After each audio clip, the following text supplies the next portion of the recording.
mine. His name is Pat Dobson, and his lovely wife Tony is not here. So we're going to let the husband talk to us. I know, gentlemen, you don't really get a chance to voice your opinion, but since she's at work, Pat, you have a radiant floor heating system heated with a boiler. Is that correct? That is correct. And okay, why don't you take it from there and tell us all what you want us to do here. Let's go. Okay, being an empty nester now, my wife and I have decided to spruce up the house a bit and wanted to start with the air conditioning because that's basically our biggest problem at the moment. Now, I introduced Pat Dobson to Al Charnock. You know Al, he's been in some of my videos before. Very knowledgeable contractor. So when I had talked to Pat and we looked at the dual cooling system here, we came up with using mini splits because the way the house is set up, part of it they don't have to cool at all. They only live in part of the house. I am looking at the customer's needs and addressing what we're going to do here, which I do believe is mini splits. Okay, so you've chosen a brand? Mitsubishi. Mitsubishi. I've heard of them. They make fine cars. All right, here we are. We're in the back of the house here at the end where the bedrooms exist. We have 2 bedrooms on this side of the house. That's what this window is here, and a large window over here. So we're going to have a unit in each one of these rooms. And coming around on the side of the house, we will have, it's a possibility, we got to go to the front bedroom too. So we're going to have 3 bedrooms, 3 units is what we're going to do. Looking here, we have the front street. You can't put the units in the front of the house or where they can see them. It's not good. It makes neighbors angry, and in a lot of places like here, it makes the city angry. So if you want to just put it in once, we can put it right here where this lovely box is. Pat, what do you think? You want to see the line sets? Well, he doesn't really have to see the line sets because we can put it in line height. Yeah, that's and true. It looks a lot like those gutters right there, Pat. Maybe a little bit smaller, and it actually looks. It makes everything look nice and neat. It protects it from the UV rays. It's a professional install if you well, put it in then line we'll height. put that in there as the way to do it, and you can run the drain line out too. And, You can tuck the drain line into the line height Right. too. Right. You know. Okay. Just think that's the best way to do So it. let's take a, we're going to go on the other side of the house, and we're going to show what we're going to do. And the application that we have there, we're going to have another 3 head unit, but it will service a different area. So let's take a walk over there. All right, now we have another area, the opposite side of the house. This is the family room is right behind this wall here. The master bedroom is over here, and then up on the other side we have the living room, which we're going to put the 3rd unit. So where do we set the condensing unit? So let's talk about this area. That, yours. And for aesthetics, Absolutely. I would probably like it somewhere in this area over here. Okay. That way it's away from What do you anything. think, Al? You agree with that? on I that? totally agree with it. There's a little bit going on right here, also here, but not as much here. Yeah. Yeah. Garbage cans, storage bins, Yeah, well, sidewalk, Yeah. big window. I don't think right there is a good spot. I absolutely agree All right. with Pat on Then we can that. get it out of the way, and then I think we can get it over here, whether we put it on the ground or we could possibly even put it on brackets and hang it from the side of the house That's true. underneath the overhang. Going. And the new power that we just had put into the house here, as you can see, the utility box is going to be right over here behind this wall. So our power is close by, easy to do. This should be a no-brainer. It should work out for everybody. Okay, here's the fireplace in Pat's living room. We're looking for a place to put a head. As you can see, right above the picture on there, we have a plug. That plug was put in by the electrician to install a new television set, the new electronic fire. Is that correct, Pat? That is correct. Now, where would you, any ideas, Al, where are you thinking about putting the head if we can't put it there? I mean, I come think on. this is a prime opportunity for a ceiling head. Just put one in the center so when they're sitting here watching it, they won't have it blowing on them. That would be good. It just sort of Well, I gently think fall down. a That'd be ceiling head beautiful. a few feet out in front of that TV between those two lights. Uh-huh. If we can get it aesthetically pleasing between the rafters and you know, whatever other hurdles we have to deal with, I think that would be our best bet. Okay, what do you think, Pat? Is that something you?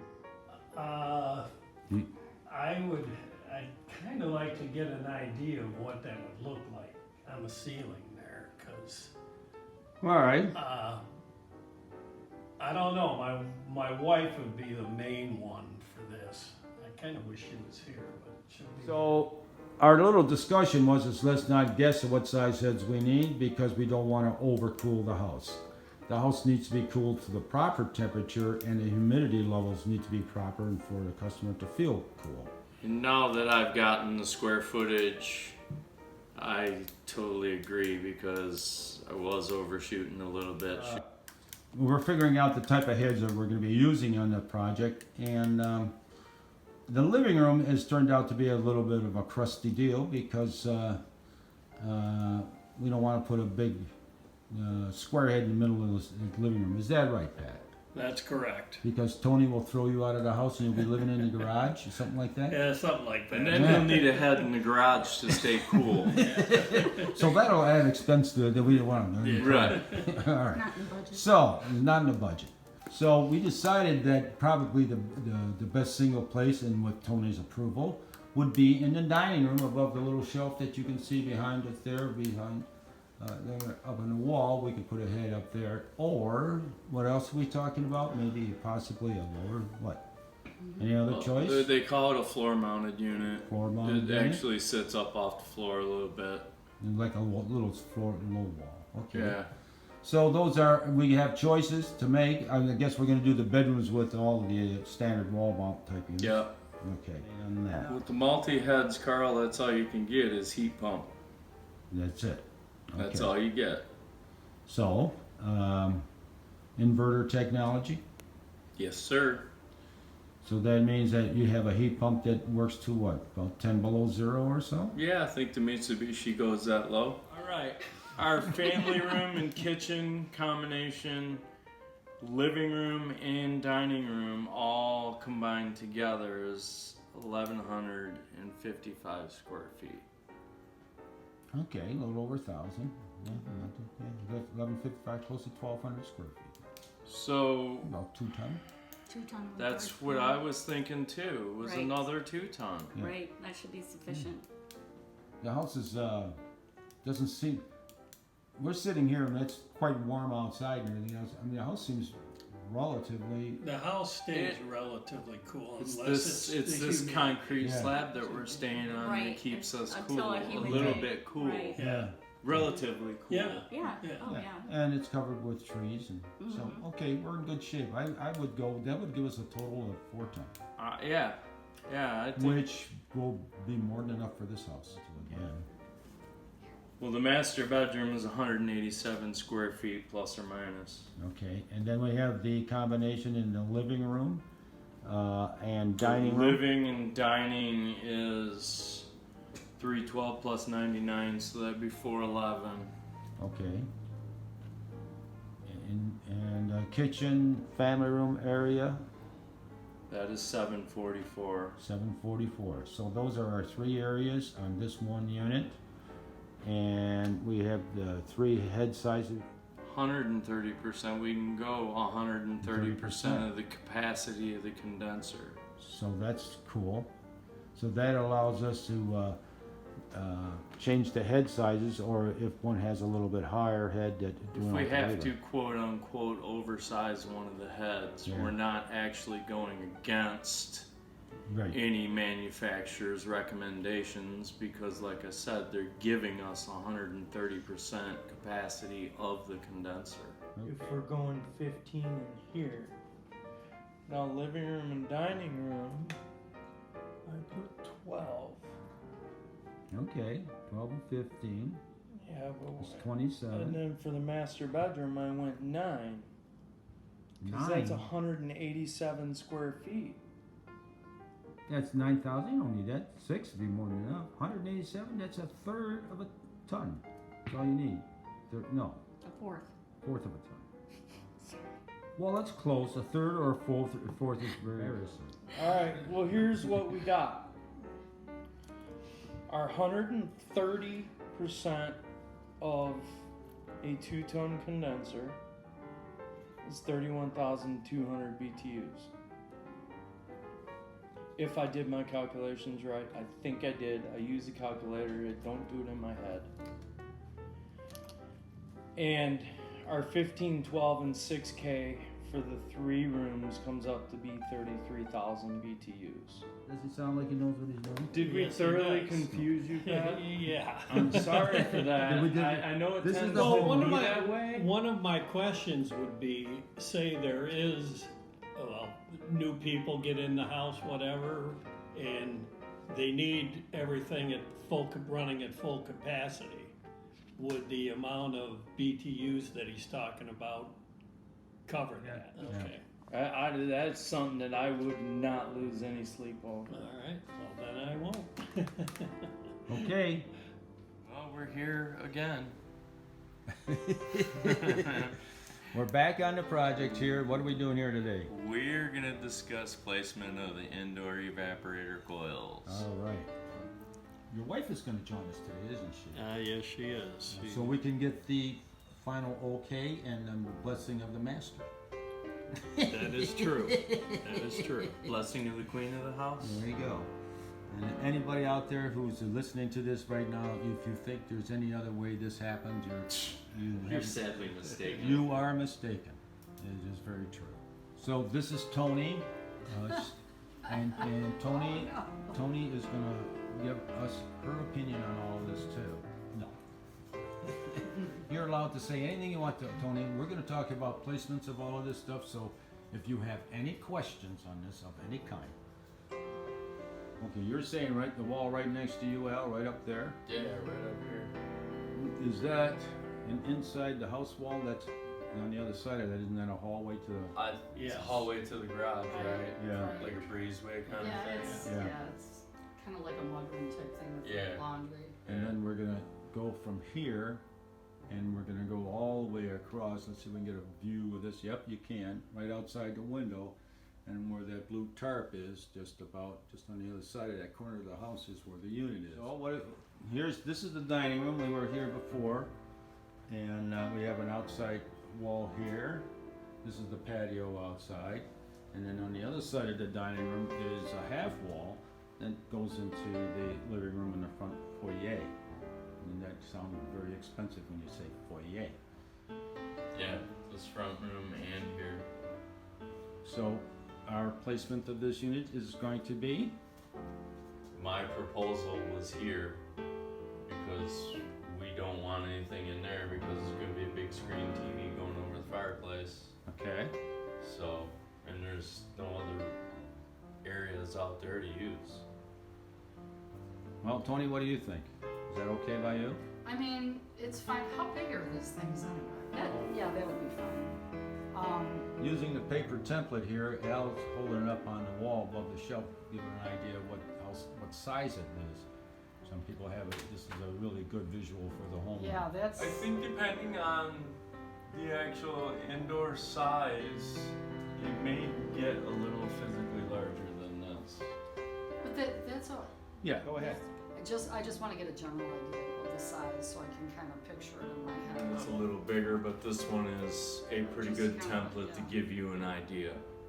So, something like this is a much smarter choice than just converting it over to like forced air, the whole thing. You think? Well, you have the ability to turn as much of these off as you want. You can turn every room off that has one of these indoor units in it. So You can you're- turn you it can off. regulate it and just have You it can turn it certain off. If areas. those bedrooms aren't being used, you turn them off and close the door. Okay. But they are also heating units as well as air conditioning. So in the time of the year in fall or in the springtime, when you're between heating and cooling seasons, they're a great way to warm up the house without turning on a boiler and going in that direction. And then These are highly also energy efficient. very energy efficient. And let's say you had a wild parties where everybody's running in and out of the house in the fall or early winter, and you can turn them on even in then and just warm up the house, take the chill off, to do that type of thing. And one other nice aspect about it is if you ever have an issue with the boiler, We you have still heat. have heat. Yeah. Yeah, but you will lose your hot water. Primarily in the heating months, is this coordinated with the boiler so that No. both units are working? These No. are going to be You separate can turn it off, thermostats. right? It'll be turned off Yeah. unless we turn it on. Yeah, you Just have. go to Yeah. every thermostat because each one of these is going to have a thermostat that comes with it. It is nice. when I'd you stay want- with the boiler, absolutely, with the warm floor. The Warm only- floors are You- so nice to In the- walk on in the winter. In the dead of winter, you can be barefoot in this house and comfortable. Yeah. Yeah. The floors Yeah. are warm, and you Yeah. can stand in a blizzard at that door wall and look outside and be comfortable. My house. This door. You know, plus Yeah. we have that other unit over there on the wall. This is a Renai heater that I put in here years ago, and this heats I'm worried because we've the gone whole main family room here. since we've gotten here, and every We time had an it's old been heater. major. Okay. Now we're in the guest bedroom, the odd bedroom. This could be a bedroom. If somebody else moved in the house, we could, like I said, we could have an office or something else. So we're talking about the placement. We were going to put it above the bed. But I said to Al, maybe we should just revisit this. Maybe placing it there next to the window on the outside wall will allow the unit to come on and not only heat and cool this room, but as you can see, the door to the hallway is straight across. So that unit will actually flow into the hallway and help with the heating and cooling of that area. Now that's an alternate location, that's why we're standing here. Al held a card up here. So what is everybody's opinion here? I have a question. Do you have to go through the siding again out here for that? It'll be, they have a Cover. cover, it'll be white, it'll blend in with Oh, the so it line won't, hide. it won't, It's okay, called line hide. okay. Okay, here's the exercise room. Pat visits this room, once every 2 years just to dust off the equipment. And Tony just gets on that treadmill and she's going like there's no treadmill. Okay, the bicycle. Instead of doing the bike paths, they're in a bedroom in the back of their house. But seriously, folks, we're going on the outside wall, right there in the corner. Right, the unit is actually on the outside of this wall, so that's going to make it really easy to get to.